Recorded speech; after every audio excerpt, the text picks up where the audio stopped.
Despite being beaten off the line by Sebastian Vettel, Lewis Hamilton once again displayed the composure and racecraft that has all but secured his fourth Formula One World Championship. There was no problem with the British driver's start, but Vettel had it hooked up exceptionally well and had the inside line going into turn 1. Hamilton went to squeeze him, but recognized he could not hold the place, and avoided any potentially racing contact. The contrast with Vettel's reaction to being jumped by Max Verstappen in Singapore could not be clearer. The crash that ensued is one of the moments that has cost Vettel his title challenge.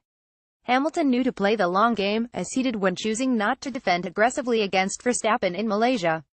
It paid off again. Vettel worked his tires too much in the early stages and was powerless as Hamilton sailed past him on lap 6. His Mercedes was on song in Austin, but these are the moments that dictate how championships are won, and so it proved.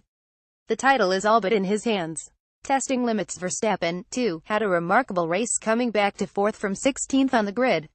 He had scythed through the field with a great skill, but it was his demotion from 3rd for exceeding track limits on his last lap dive past Kimi Räikkönen that caught all the attention. He was furious, his dad, Josh, was furious, Christian Horner, the Red Bull team principal, was furious, and Twitter worked itself into a positively apoplectic froth.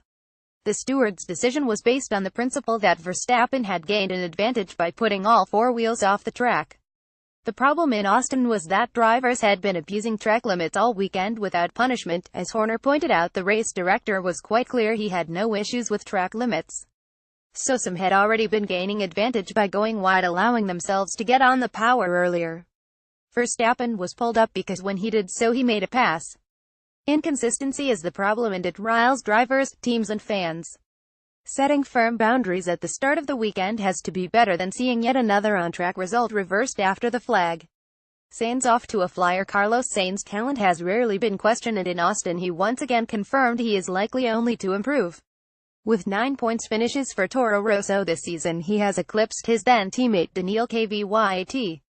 Making his debut for Renault in Austin to replace Jolyon Palmer, he proved emphatically that the team made the right choice in taking him on. Starting from 8th on the grid, he finished in 7th, scoring 6 valuable points. In doing so, he pulled off a breathtaking move on Sergio Perez up the inside of turn 19 on lap 33.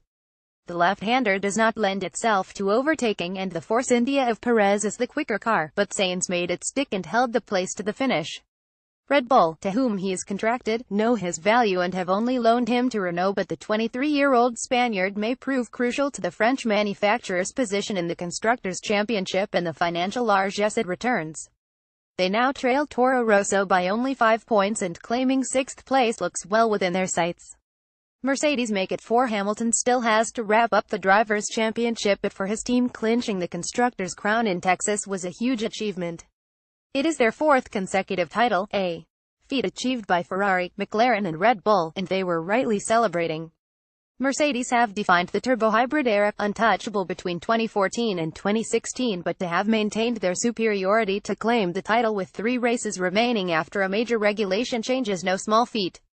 That their mightily powerful engine plays such an important role has been key, but equally this season they have had to work hard for their laurels.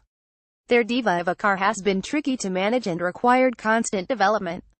The technical director, James Allison, was full in his praise for the attention to detail that is put in across the team to ensure success, and they have become the model others must seek to emulate. But Ferrari must also consider they might have pushed them harder with a driver better able than Kimi Räikkönen to return consistently high points finishes. His unthreatening position in relation to Vettel may suit the German, but has left them lacking the two-pronged attack needed to challenge Mercedes. Sauber drivers Marcus Ericsson, Wright, and Pascal Wehrlein walked to the grid amid much fanfare in Austin. Photograph Mark Thompson. Getty Images. Putting on a show. The expected hoopla in the pre-race build-up was everything that had been predicted as F1's owners Liberty Media looked to put their stamp on their first home Grand Prix since taking over the sport. Usain Bolt was waving the green flag, cheerleaders abounded, and the sports announcer Michael Buffer gave a series of suitably hyperbolic introductions to the drivers who emerged from a smoke-filled tunnel. Like it or not, and many did not, it did not feel out of place at an event held in the U.S. where putting the show business into sport has long been favored. Hamilton was one driver who came down firmly in favor of a spot more razzmatazz at races. "I think it's great, the Americans. They're way better than us Europeans at putting shows on," he said.